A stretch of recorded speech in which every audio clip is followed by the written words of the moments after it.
தொடர்ந்து நாம் கொஞ்ச நேரம் ஆண்டோட வார்த்தையை நாம் தியானிக்க போகிறோம். கண்களை மூடி ஆண்டவர் நம்மோடு பேசும்படியாக ஆண்டவர் நோக்கி நாம் பார்ப்போம். துன்பமா துயரமா அது தண்ணீர் பட்ட ஓடை போன்றதம்மா. துன்பமா துயரமா அது தண்ணீர் பட்ட ஓடை போன்றதம்மா. காற்றடிச்சா வெயில் வந்தா காய்ந்து போய்விடும் கலங்காதே. காற்றடிச்சா வெயில் வந்தா காய்ந்து போய்விடும் கலங்காதே. துன்பமா துயரமா அது தண்ணீர் பட்ட உடை போன்றதம்மா. துன்பமா துயரமா அது தண்ணீர் பட்ட உடை போன்றதம்மா. ஆண்டவரே, அருமையான இந்த நேரத்துக்காக நாங்கள் நன்றி செலுத்துகிறோம். இந்த வேளையில் தொடர்ந்து இந்த வேத வசனத்தை வாசித்து நாங்கள் தியானிக்கும் போது எங்களோடு நீர் பேசும். எங்கள் ஒவ்வொருவருக்கு தேவையான பரலோக மன்னாவை நீர் தருவீராக. இயேசுவின் மூலம் ஜெபம் கேளும் பிதாவே, ஆமென் ஆமென். நம்முடைய தியானத்துக்கு ஆதாரமாக வேதத்திலிருந்து முதலாவது ஒரு வசனத்தை நாம் வாசிக்கலாம். 2 கொரிந்தியர் 4வது அதிகாரம் 17வது வசனம். 2 கொரிந்தியர் 4வது அதிகாரம் 17வது வசனம்.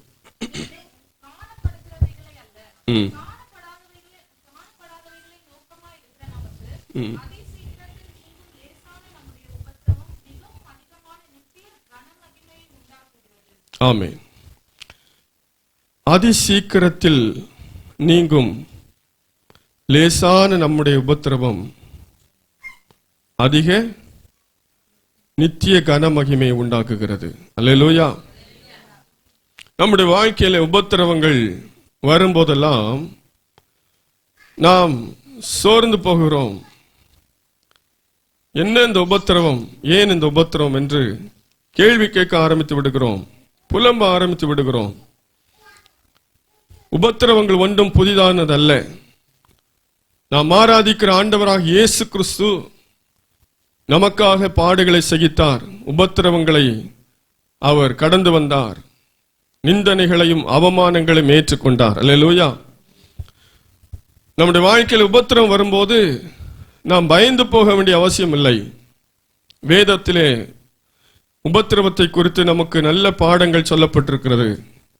இங்கே நாம் வாசித்தது போல அதிசீக்கிரத்தில் நீங்கும் லேசான நம்முடைய உபத்திரவம். அல்லேலூயா.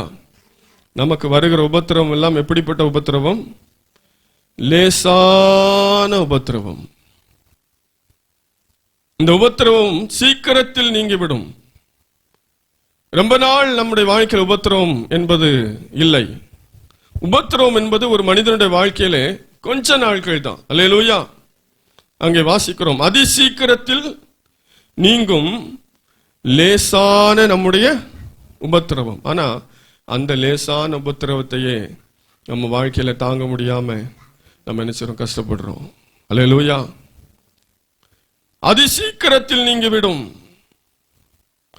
ஆகவே இந்த உபத்திரவங்களை கண்டு நாம் துவண்டு போகாமல், தேவன் இந்த உபத்திரவத்தின் மத்தியிலே நம்மோடு கூட இருந்து நம்மை பாதுகாப்பார் என்கிற நம்பிக்கையோடு தொடர்ந்து நாம் ஓட வேண்டியது அவசியமாயிருக்கிறது. அல்லேலூயா.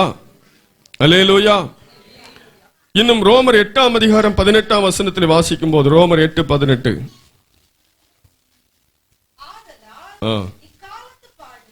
ஆதலால் இக்காலத்து பாடுகள்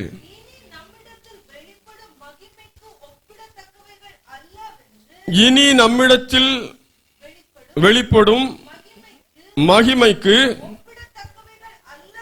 ஒப்பிடத்தக்கவைகள் அல்லவென்று எண்ணுகிறேன். அல்லேலூயா. இக்காலத்து பாடுகள், இந்த உலகத்திலே நமக்கு வருகிற பாடுகள் இனி நமக்கு வரும் மகிமைக்கு ஒப்பானது அல்ல. அதற்கு ஒப்பிடவே முடியாது. அல்லேலூயா. இந்த உலகத்தில் நமக்கு வருகிறதான பாடுகளும் உபத்திரவங்களும் அது இனி நமக்காக ஆண்டவர் வைத்திருக்கிற அந்த ஒரு சந்தோஷம், அந்த ஒரு மகிமை, எட்டர்னல் லைஃப், நிச்சயமான அந்த வாழ்க்கை, அதற்கு ஈடே கிடையாது. அல்லேலூயா.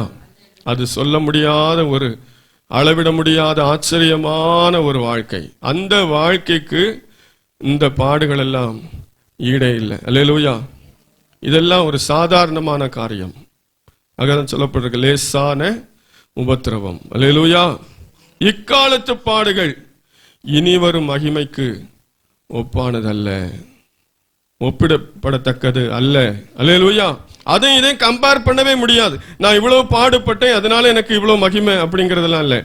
அதையும் தாண்டி அதிகமான மகிமையை, அதிகமான சந்தோஷத்தை, அதிகமான ஆசீர்வாதங்களை ஆண்டவர் மறுமையிலே நமக்கு வைத்திருக்கிறார். அல்லேலூயா. இம்மையிலும் நமக்கு உண்டு. அல்லேலூயா. ஆகவே பாடுகளை குறித்து நாம் கவலைப்படாமல் பாடுகளை நாம் சகித்து ஜெயம் எடுக்க வேண்டியது நம்முடைய வாழ்க்கையில் அவசியமாக இருக்கிறது. இன்னும் 1 பேதுரு 1ஆம் அதிகாரம் 6-7 ஆகிய வசனங்களை வாசிக்கலாம். 1 பேதுரு 1:6-7.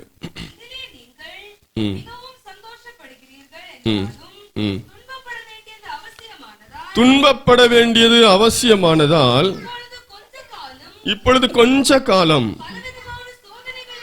பலவிதமான சோதனைகளினாலே துக்கப்படுகிறீர்கள். சோதிக்கப்படும். அதை பார்க்கிலும் சோதிக்கப்பட்டு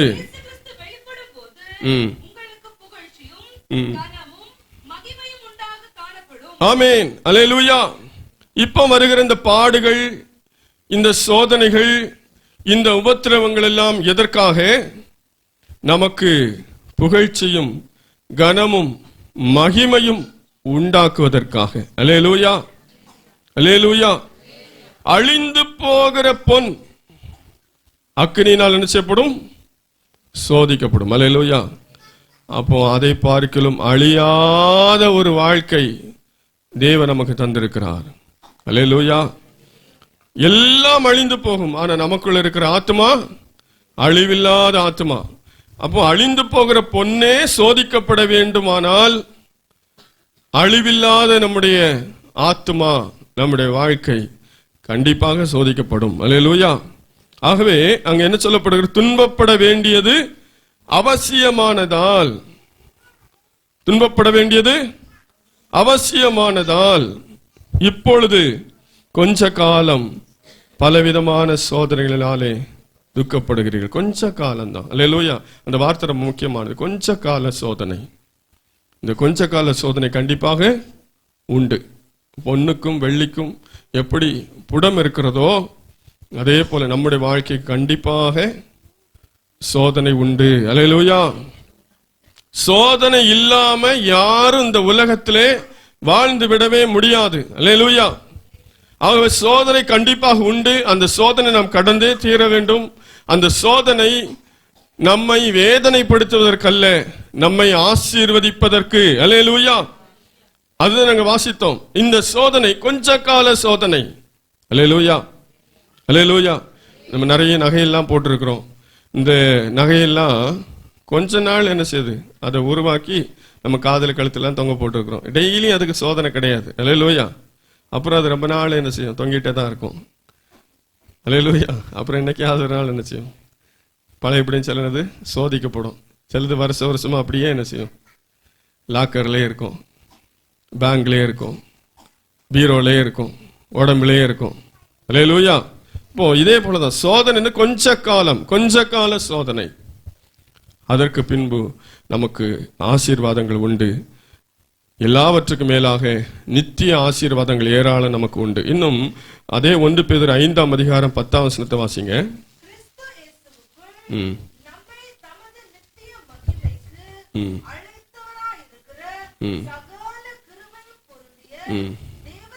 தேவன் தாமே கொஞ்ச காலம் பாட அனுபவிக்கிற உங்களை சீர்படுத்தி, ஸ்திரப்படுத்தி, பலப்படுத்தி நிலை நிறுத்துவாராக. இங்க வாசிக்கிற கொஞ்ச காலம் பாட அனுபவிக்கிற உங்களை. அல்லேலூயா. இந்த பாடுகள் எல்லாம் கொஞ்ச காலம்தான். அல்லேலூயா. ரொம்ப காலம் இருந்தா நம்ம என்ன செய்ய மாட்டோம், தாங்கிக்கிடவே மாட்டோம். அல்லேலூயா, அல்லேலூயா. ஆகவே பாடுகள் கொஞ்ச காலம், கொஞ்ச கால பாடுகள் தான். ஆனா அதற்கு பின்பு நமக்கு ஆண்டவர் அநேக ஆசீர்வாதங்களை நிச்சயமாக வைத்திருக்கிறார். அல்லேலூயா. ஆகவே இந்த கொஞ்ச கால பாடுகளை நம்முடைய வாழ்க்கையில சகித்து கொள்ள வேண்டியது அவசியம். அதை கடந்து போக வேண்டியது அவசியம். அதற்கு பின்புதான் நமக்கு பெரிய ஆசீர்வாதங்கள் எல்லாம் இருக்கிறது. அல்லேலூயா, அல்லேலூயா. வேதத்துல யோசேப்பு குறித்து வாசிக்கிறோம். யோசேப்பு நல்ல ஒரு சோதிக்கப்பட்ட ஒரு மனுஷன். அல்லேலூயா. ஆனா அங்கே நாம் வேதத்தில் வாசிக்கும் போது வாசிக்கலாம். அப்போஸ்தலர் 7ஆம் அதிகாரம் 10ஆம் வசனத்தை வாசிங்க. அப்போஸ்தலர் 7:10.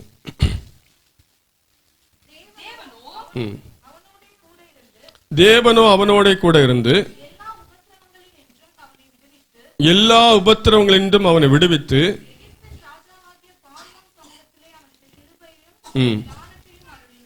ஆமென். அல்லேலூயா. யோசேப்பு அவன் சோதிக்கப்பட்டான், உபத்திரவப்பட்டான் என்று அங்கே வாசிக்கிறோம். தேவன் எல்லா உபத்திரவங்களிலிருந்தும் அவனை விடுவித்தார். அல்லேலூயா. இந்த யோசேப்புடைய வாழ்க்கையில் எவ்வளவு நாள் சோதனை வந்திருக்கும். அவன் ஆடுகளை மேய்த்துக் கொண்டிருக்கும் போது அவனுடைய வயது எத்தனை? ஆதியாகமம் 37:2 வாசிங்க. ஆதியாகமம் 37:2.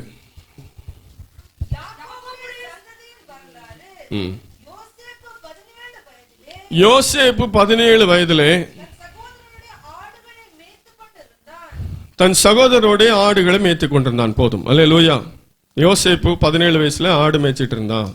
அந்த டைம் வரைக்கும் அவனுக்கு எந்த ஒரு பிரச்சனையும் வந்ததில்லை. ரொம்ப செல்ல பிள்ளையா வீட்டில் ரொம்ப அவனை மேன்மையா ஆண்டவர் வச்சிருந்தாரு. அவன் தகப்பன் அவனை வச்சிருந்தான். அல்லேலூயா. 41ஆம் அதிகாரம் 46ஆம் வசனம் வாசிங்க. ஆதியாகமம் 41:46.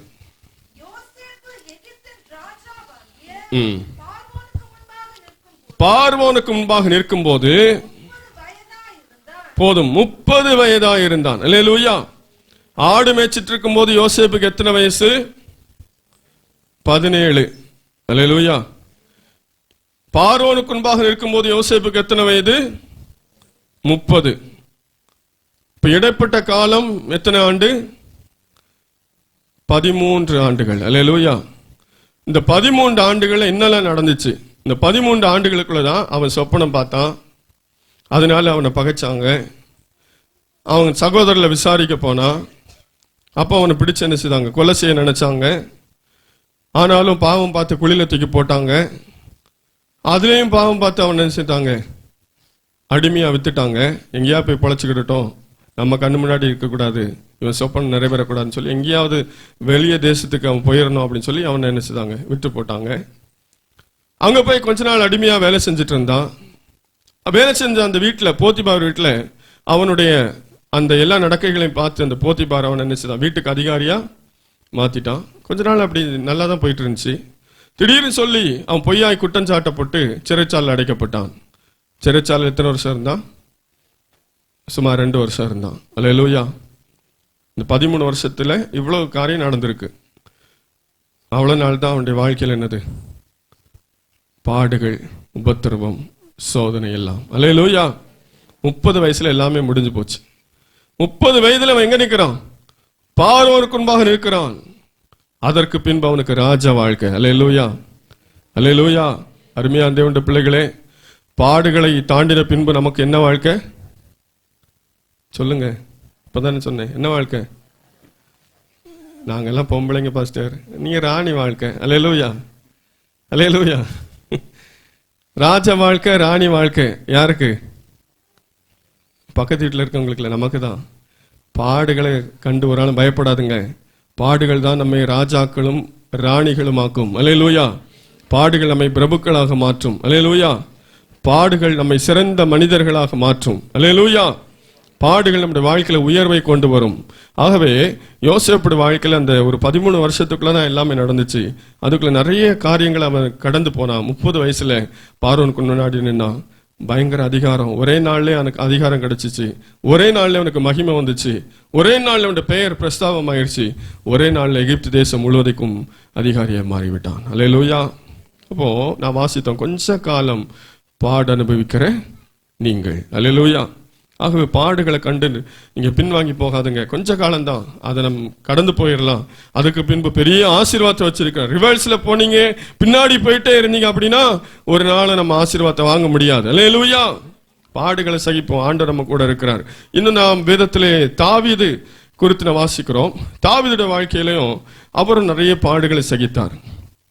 தாவீதும் இதே போலதான், யோசேப்பை போல அவரும் ஆடு மேய்ச்சிட்டு இருந்தாரு. அல்லேலூயா. ஆடு மேய்த்து கொண்டிருந்த இந்த தாவீதை தான் கர்த்தர் என்ன செய்தார்?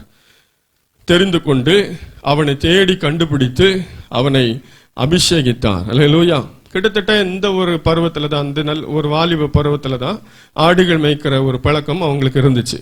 ஆகவே அவனும் இந்த யோசேப்பை போல ஒரு வாலிப பருவம், ஒரு 17-18 வயசு அந்த ஸ்டேஜில் தான் அவன் என்ன செய்யறான்? ஆடுகள் மேய்த்து கொண்டிருக்கிறான். அப்பந்தான் சாமுவேல் தீர்க்கதரிசி மூலமாக அபிஷேகம் பெறுகிறான். அவனுடைய வாழ்க்கையிலே அவன் ராஜாவாகும் போது எத்தனை வயசு? 2 சாமுவேல் 5ஆம் அதிகாரம் 4வது வசனத்தை 5ஆம் வசனத்தை வாசிங்க. 2 சாமுவேல் 5:4-5. 30 வயதா இருந்தான். 40 வருஷம் ராஜ்யபாரம் பண்ணினான்.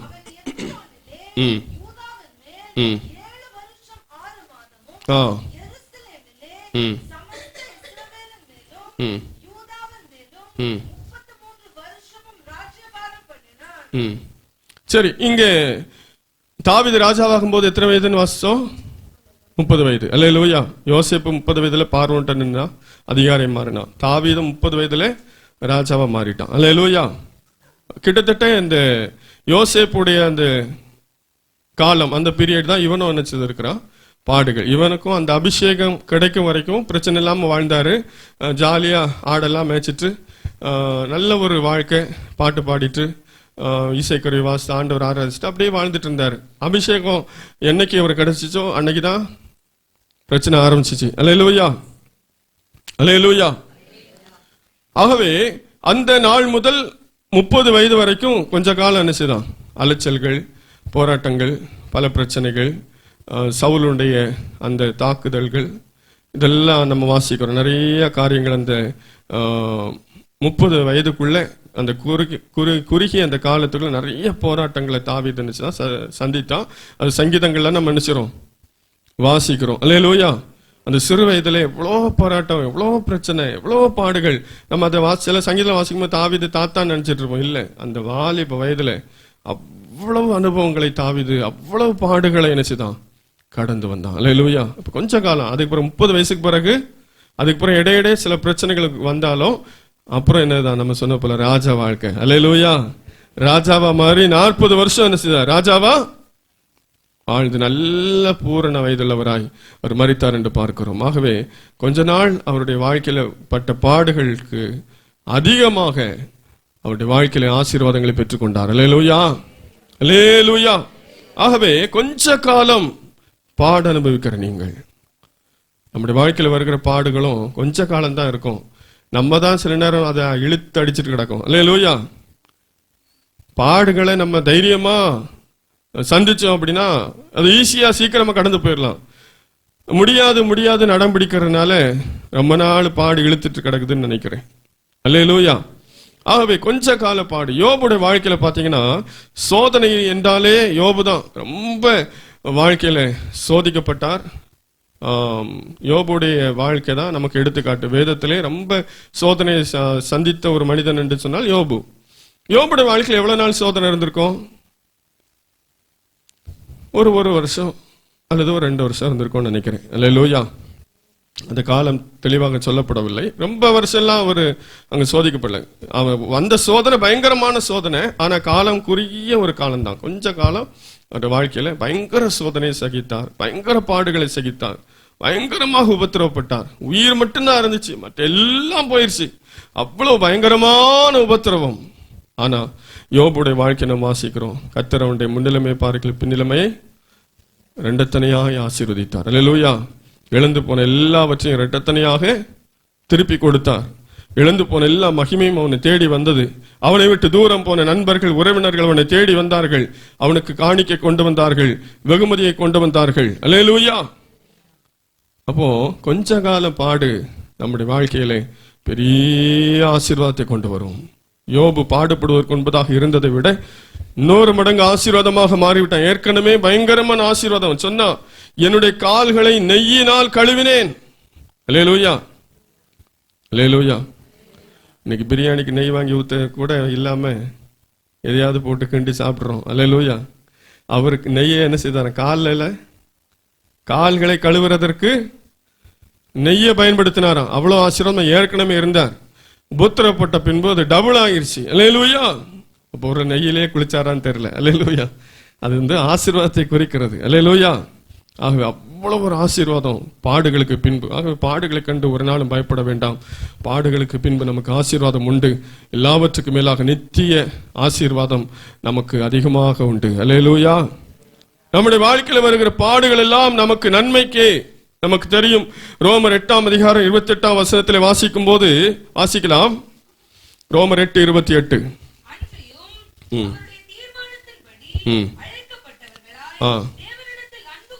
தேவனிடத்தில் அன்பு கூறுகிறவர்களுக்கு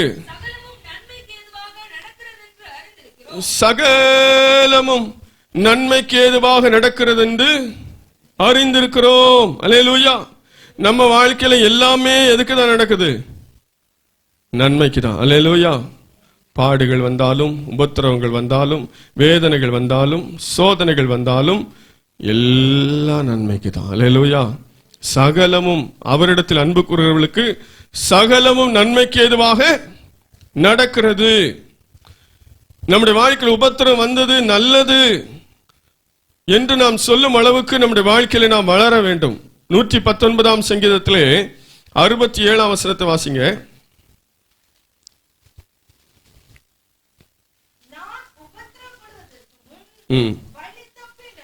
நான் உபத்திரப்படுவதற்கு முன் வழி தப்பி நடந்தேன்.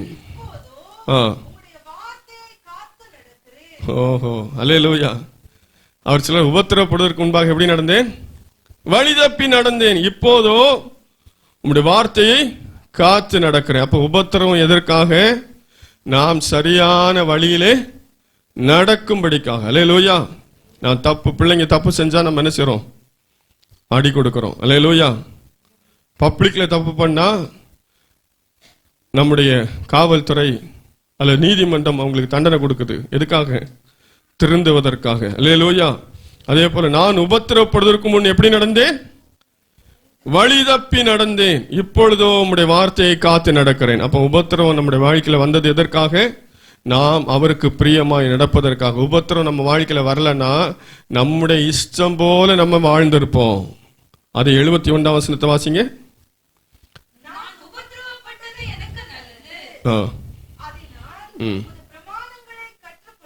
நான் உபத்திரவப்பட்டது எனக்கு நல்லது, அதனால் உமது பிரமாணங்களை கற்றுக்கொள்ளுகிறேன். அல்லேலூயா. இல்லன்னா நான் பிரமாணங்கள் எல்லாம் ஒன்றும் கற்றுக்கொள்ள மாட்டேன். எனக்கு நேரத்தையும் இஷ்டத்துக்கு நான் செலவு பண்ணிட்டு இருப்பேன். அல்லேலூயா.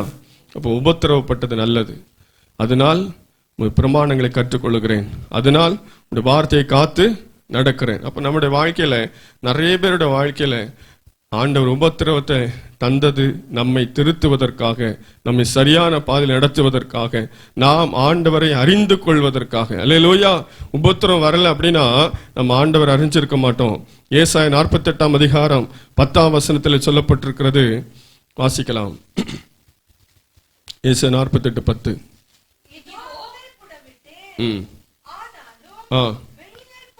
வெளியே போல அல்ல,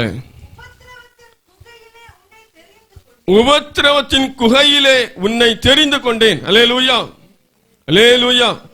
ஆண்டவர் நம்ம எல்லாம் எங்க தெரிந்து கொள்கிறார்? உபத்திரவத்தின் குகையிலே. உபத்திரவம் இல்லைன்னா நம்ம எல்லாம் ஆண்டவர் அறிஞ்சிருக்கவே மாட்டோம். அல்லேலூயா. இப்ப ஆண்டவரை நாம் அறிந்து கொள்வதற்காக உபத்திரவத்தின் குகையிலே உன்னை தெரிந்து கொண்டேன் என்று சொல்வது போல நம்முடைய வாழ்க்கையில வந்த உபத்திரவம் எல்லாம் நன்மைக்கு தான். எதுவுமே தீமைக்கு அல்ல. நம்முடைய வாழ்க்கையில் வருகிற போராட்டங்கள் எல்லாம் நம்முடைய நன்மைக்காக தான், எதுவுமே தீமைக்காக அல்ல. அல்லேலூயா.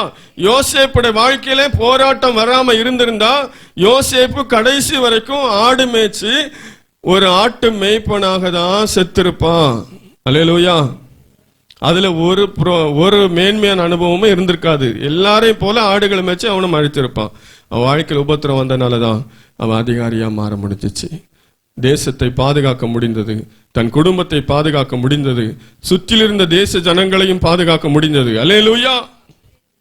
தாவீதுடைய வாழ்க்கையில உபத்திரம் வந்ததுனாலதான் இன்னைக்கு நமக்கெல்லாம் ஆறுதலான வார்த்தைகளை தாவீது எழுதி வச்சு ஆயிரமான லட்சமான கோடியான மக்களுக்கு ஆறுதலான வார்த்தைகளை அவனால் எழுத முடிந்தது. அல்லேலூயா. ஒரு மனுஷன் பட்ட உபத்திரவத்தினால எத்தனை பேர் நம்ம பாடம் படிச்சுக்கிட்டு இருக்கிறோம். அல்லேலூயா. எத்தனை கோடி ஜனங்கள் இந்த வசனத்தை வாசித்து ஆறுதல் அடைந்து கொண்டிருக்கிறார்கள். அல்லேலூயா. அல்லேலூயா. உபத்திரவப்பட்டது நல்லது. அல்லேலூயா. யோபு உபத்திரவப்பட்டதுனாலதான் ரெட்டிப்பா நன்மை பெற்றுக்கொண்டா. இன்னைக்கு வரைக்கும் எல்லாரும் அந்த ரெட்டிப்பா நன்மை எனக்கு வேணும்னு சொல்லி நம்ம கேட்டுட்டு இருக்கிறோம். அல்லேலூயா. அல்லேலூயா. ஆக உபத்திரவம் எல்லாம் நம்முடைய வாழ்க்கையில எதற்காக வருகிறது? இப்பதானே சொல்லி தந்தேன். என்ன சொன்னீங்க பாஸ்டர்? நன்மைக்காக. அல்லேலூயா. ஃபாதர் பெக்மன்ஸ் பாடுற நடந்ததெல்லாம் நன்மைக்கே நன்றி சொல்லி மகிழ்வேன் இன்றைக்கு என்றது போல நம்முடைய வாழ்க்கையில் எல்லாம் நன்மைக்காக தான் நடந்தது, நடக்க போவதும் நன்மைக்காக. அல்லேலூயா. சங்கீதம் 34 சங்கீதத்தில் சொல்லப்பட்டிருக்கிறது. 19 வசனத்தை வாசிக்கலாம். நீதிமானுக்கு வரும் துன்பங்கள் அநேகமாயிருக்கும், கர்த்தர் அவைகள் எல்லாவற்றிலும் நின்று அவனை விடுவிப்பார். அல்லேலூயா. நீதிமானுக்கு வரும் துன்பங்கள் அநேகமாயிருக்கும், ஆனா கர்த்தர் எல்லாவற்றிலிருந்து அவனை விடுவிப்பார். நீதிமான்களா இருக்கிற நமக்கு கண்டிப்பாக துன்பம் உண்டு. அல்லேலூயா. அல்லேலூயா. ஒரு கல் இருக்குது, நல்ல கருங்கல் இருக்குது, பெரிய கல்லா இருக்குது. அதை ஒரு சிலையா நினைச்சுறாங்க, வடிவமைக்கிறாங்க. அதே கல் அந்த சிலையா வடிவமைக்கிறதுக்கு உண்மையாடி எப்படி இருக்கும்? சாதாரண ஏதோ ஒரு கல், அதெல்லாம் நம்ம தூக்கி தலையில வச்சுட்டு இருக்க போறோம்? இல்ல நம்ம எடுத்துட்டு போக போறோமா? ஏதோ ஒரு கல்லு கிடக்கு, நம்ம பாட்டு போயிட்டே இருப்போம். அதே கல்ல ஒரு சிற்பாசாரியனுடைய கரத்துல கொடுத்தால் அவன் என்ன செய்வான்? வித்தியாசமான வடிவிலே, மனித வடிவிலே, மிருக வடிவிலே, பறவைகள் வடிவிலே, அல்லது ஏதாவது ஒரு பொருளுடைய வடிவிலே அதை அழகாக சிற்பமாக என்ன செய்கிறான்? மாற்றுகிறான். அல்லேலூயா. சும்மா கடந்த கல்ல ஒரு சிற்பாசாரி அழகா தீட்டி வச்சிருந்தான் அப்படின்னா அதுக்கு விலை வேற. அல்லேலூயா. மகாபலிபுரம் போனீங்க அப்படின்னா அங்க நிறைய சிற்பங்கள் இருக்கும். அதெல்லாம் கொஞ்ச நாளைக்கு முன்னாடி கல்லா தான் கடந்திருக்கும். அல்லேலூயா. நீங்க போய் சும்மா கேட்டா கொடுப்பாங்களா? அந்த சிற்பத்தை எப்படி செய்யறாங்க? உளிய வச்சு தட்டி தட்டி கொட்டி அதை ரொம்ப எத்தனையோ அடி அடிச்சாதான் அது ஒரு சிற்பமா மாறும். அல்லேலூயா. நம்ம எல்லாம் அதை போன்ற விலையேற பெற்றவர்களாய் மாற்றும்படியாக வருவதுதான் பாடுகள், உபத்திரவங்கள், சோதனைகள், வேதனைகள். அல்லேலூயா. அதை சகித்து தான் ஆகணும். இல்லைன்னா கடைசி வரைக்கும் கருங்கல்லாம் ஏதாவது ஓரத்துல தான் கிடக்கணும். அல்லேலூயா. அல்லேலூயா. சும்மா ஓரத்துல கிடக்க போறீங்களா? அல்லது ஆண்டோட சமூகத்தில் விலையேற பெற்றவர்களா மாற போறீங்களா? எப்படி ஆக போறீங்க? ஓரத்துல கிடக்கிறதா அந்த ஒரு பிரச்சனையும் இல்லை, ஒரு போராட்டமும் இல்லை. அல்லேலூயா. ஒன்னும் அப்படியே இருக்கலாம். ஆனா ஆண்டோட கையில அலங்காரமான விலையேற பெற்றவர்களாய் மாற வேண்டுமானால் பாடுகளையும் போராட்டங்களையும் அனுபவித்தே ஆக வேண்டும். அல்லேலூயா. ஆகவே அதெல்லாம் நம்மை உருவாக்குவதற்காக. அல்லேலூயா. நீதிமானுக்கு வர துன்பங்கள் அநேகமாயிருக்கும், அவை எல்லாவற்றிலிருந்து கர்த்தர் அவனை விடுவிப்பார். 17 வசனத்தை வாசிங்க. நீதிமான் கூப்பிடும் போது அவர்களை அவர்களுடைய எல்லா உபத்திரவங்களுக்கும் நீங்களாக்கி விடுகிறார். அல்லேலூயா. நம்முடைய எல்லா உபத்திரவங்களையும் நம்மை நிச்சயமாய் நீங்களாக்குவார், நம்மை விடுவிப்பார். ஆகவே நம்முடைய உபத்திரவங்களிலே பாடுகளிலே நாம் சோர்ந்து போகாமல் ஆண்டவரை நாம் சார்ந்திருப்போம். அல்லேலூயா. அப்போஸ்தலர் 14ஆம் அதிகாரம் 22ஆம் வசனத்தை வாசிங்க. அப்போஸ்தலர் 14:22.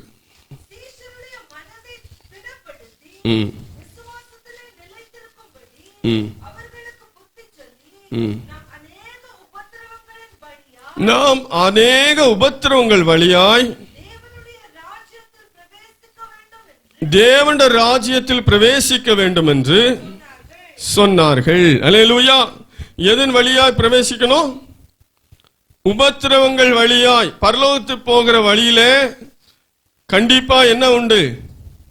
உபத்திரவம் உண்டு. அல்லேலூயா. அநேக உபத்திரவங்கள் வழியாய் பிரவேசிக்க வேண்டும் என்று அங்கே அப்போஸ்தலன் சொல்லுகிறான்.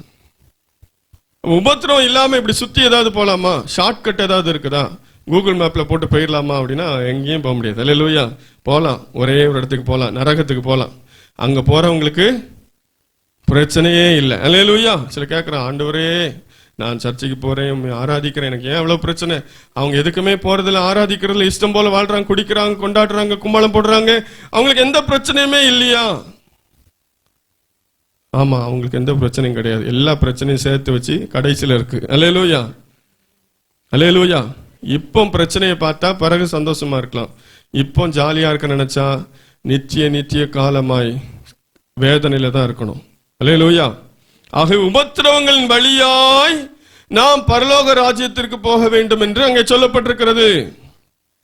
உபத்திரவங்கள் வழியாய் இந்த வழியை கடந்துதான் போகணும். ஆகவே தைரியமாய் கடந்து போவோம். அல்லேலூயா.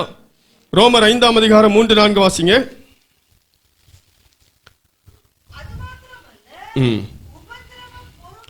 உபத்திரவம் பொறுமையும்,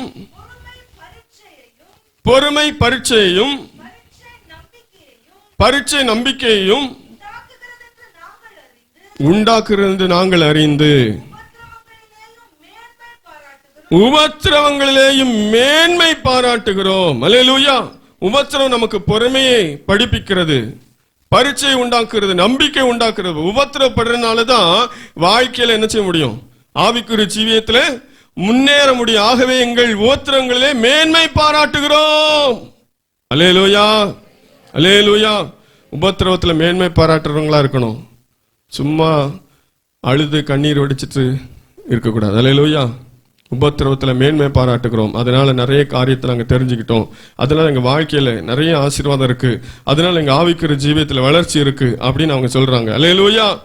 நாங்கள் பாடுகளிலே மேன்மை பாராட்டுகிறோம், உபத்திரவங்களிலே மேன்மை பாராட்டுகிறோம். இயேசு சொன்னார், மத்தேயு 5ஆம் அதிகாரம் 10, 11, 12 ஆகிய வசனங்களை வாசிக்கலாம். நீதி நிமித்தம் துன்பப்படுகிறவர்கள் பாக்கியவான்கள், பரலோக ராஜ்யம் அவர்களுடையது. என் நிமித்தம் உங்களை நிந்தித்து துன்பப்படுத்தி பலவித தீமையான மொழிகளையும் உங்கள் பேரில் பொய்யாய் சொல்வார்களானால் பாக்கியவான்களாய் இருப்பீர்கள். சந்தோஷப்பட்டு களி கூறுங்கள், பரலோகத்தில் உங்கள் பலன் மிகுதியாயிருக்கும். அல்லேலூயா. அல்லேலூயா. இங்க நான் வாசிக்கும் போது இயேசு கிறிஸ்து என்ன சொல்ற? பாக்கியவான்கள். பாக்கியவான்கள்ங்கிற வார்த்தை எத்தனை பேருக்கு பிடிக்கும்? அல்லேலூயா. அல்லேலூயா. நம்ம பாக்கியவான்கள்ங்கிற வார்த்தை ரொம்ப ஆசீர்வாதமான ஒரு வார்த்தை. பைபிள்ல நிறைய இடத்துல சொல்லப்பட்டிருக்கிறது. அந்த பாக்கியவான்கள் யாரா? நீதி நிமித்தம் துன்பப்படுகிறவர்கள் பாக்கியவான்கள். அல்லேலூயா. பரலோக ராஜ்யம். அப்ப துன்பப்படுகிறவங்க யாரு? துன்பப்படுறவங்க யாரு?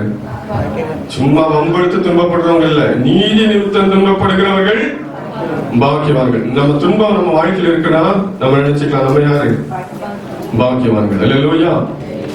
என் நிமித்தம் உங்களை நிந்தித்து துன்பப்படுத்தி பலவித தீமையான மொழிகளையும் உங்கள் பேரில் பொய்யாய் சொல்வார்களானால் பாக்கியவான்களாக இருப்பீர்கள். சந்தோஷப்பட்டு களி கூறுங்கள், பரலோகத்தில் உங்கள் பலன் மிகுதியா இருக்கும். அல்லேலூயா. நம்ம பாட அனுபவிக்க பரலோகத்துல பலன் நமக்கு சேர்ந்துகிட்டே இருக்குது. அல்லேலூயா. அல்லேலூயா. ஆகவே பாடுகளை சகிக்கும் போது அதற்கு ஏற்ற இல்ல, அதற்கு அதிகமான பலன்கள் பரலோகத்தில் நமக்கு உண்டு. ஆகவே நாம் எதை குறித்து சோர்ந்து போக வேண்டாம். நாம் பாடுகள் அனுபவிக்கிறோமா? நம்ம பாக்கியவான் லிஸ்ட்ல இருக்கிறோம். அல்லேலூயா.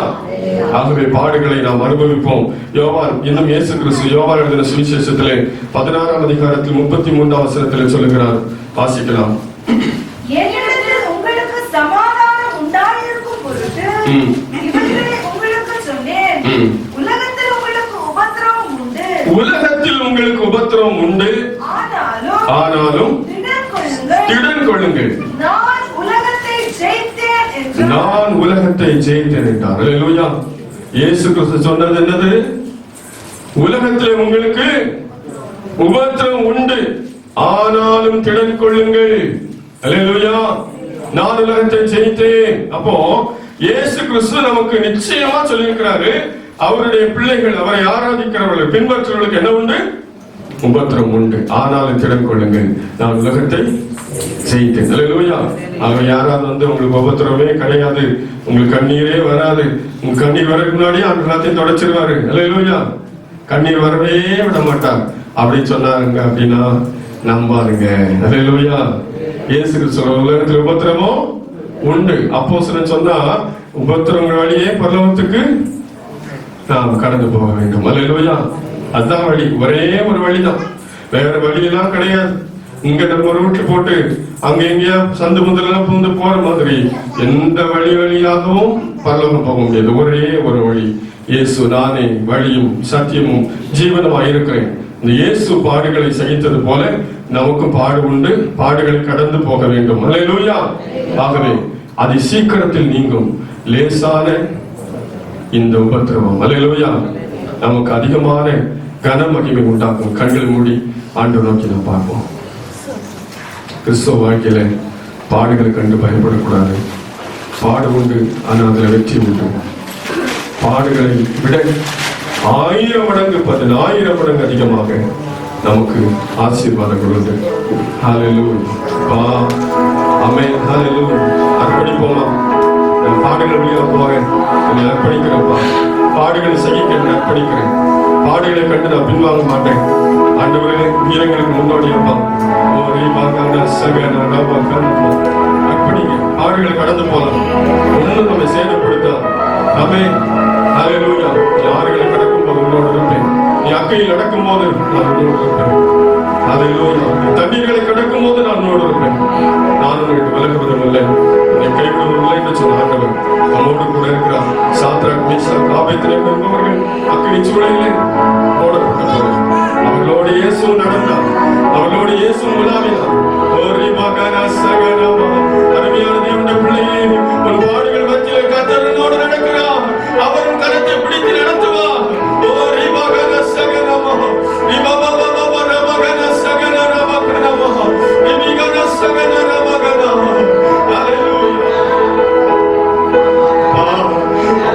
துதிக்கிறோம். ஹல்லேலூயா.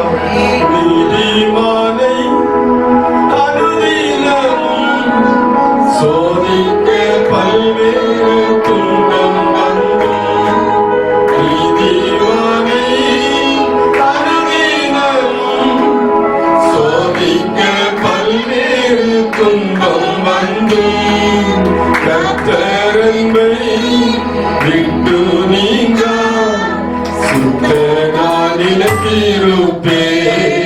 கர்த்தர் அன்பை விட்டு நீங்க சுத்தனாய் நிலைத்திருப்பேன்.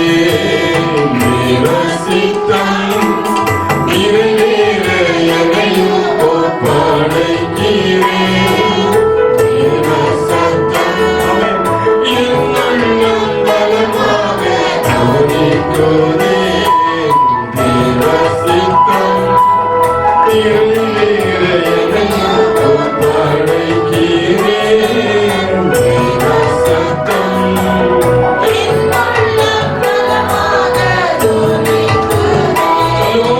பொன்னை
உலகத்தை ஜெயித்தேன், உலகத்தின் முடிவு பரியந்தம் நான் உங்களோடு இருக்கிறேன் என்று சொன்ன தேவன் கடைசி வரைக்கும் நம்முடைய கரத்தை பிடித்து நடத்துகிறபடினாலே பாடங்களை கடந்து போவோம். அப்பதான் ஆசீர்வாதத்தை சுதந்திரிக்க முடியும், அப்பதான் பரலோக ராஜ்யத்தை பெற்றுக்கொள்ள முடியும். பாடுகள் எல்லாம் நம்முடைய நன்மைக்காக தான், நம்முடைய ஆசீர்வாதத்திற்காக தான், நம்முடைய உயர்வுக்காக தான், ஆமென், நம்முடைய லாபத்துக்காக தான். ஆகவே கேட்ட வார்த்தையை மனதில் வைத்து ஒரு நாள் வாழுவோம்.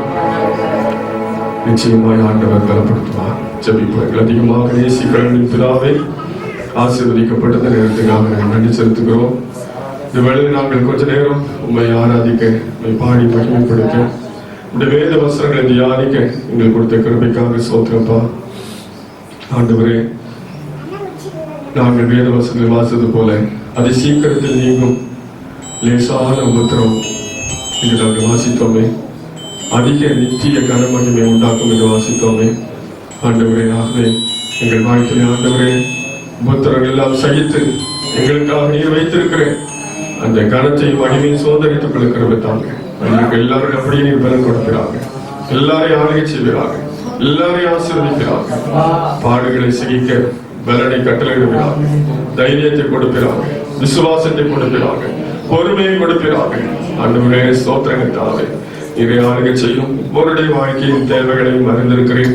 இந்த இடத்துல கடந்து வரும்போது என்னென்ன தேவைகளோடு வேண்டுதலோடு இந்த இடத்துல வந்தார்களோ அவைகள் எல்லாம் நிறைவேற்றுகிறாங்கப்பா. இந்த இடத்தை விட்டு கடந்து போகும்போது விடுதலையோடு கடந்து போக கிருபை செய்யுங்க. ஆண்டவரே ஸ்தோத்திரத்தை ஒவ்வொருடைய வாழ்க்கையிலும் நன்மையினால் நிரப்பும்படியாக ஜெபிக்கிறோம்ப்பா. ஆண்டவரே இந்த கிருபை அவளை தொடரட்டும். வராதவர்களுக்காக ஜெபிக்கிறோம். இருக்கிற இடங்களில் பாதுகாத்த இடத்துக்கு தடைகளை மாற்றுங்க. எல்லாருமே ஆராதிக்க ஆவிக்கிற ஜீவித்திலிருந்து பிரகாசிக்கிற கிருபை செய்யும். எங்கள் தேசத்தில் இன்னும் விடுதலை தாரும். நாம மகிமைப்படட்டும். எங்களை தாழ்த்தி அர்ப்பணிக்கிறோம். துதிக்கிற மகிமையில் உமக்கே தருகிறோம். இயேசுவின் மூலம் ஜெபங்களும் பிதாவே, ஆமென். ஆத்துமாவே கர்த்தரை ஸ்தோத்திரி, முழுவதுமே பரிசுத்த நாமத்தை ஸ்தோத்திரி. ஆத்துமாவே கர்த்தரை ஸ்தோத்திரி, செய்த சகல பிரகாரங்கள் மறவாதே. அவர்களுடைய கர்த்தராகிய இயேசு கிறிஸ்துவின் கிருபையும் பிதாவாகிய தேவனுடைய அன்பும் பரிசுத்தாவின் ஐக்கியமும் பாதுகாவலும் அனைவரோடு இப்பொழுது எப்பொழுதும் சதா காலங்களில் கூட இருப்பதாக. ஆமென், ஆமென்.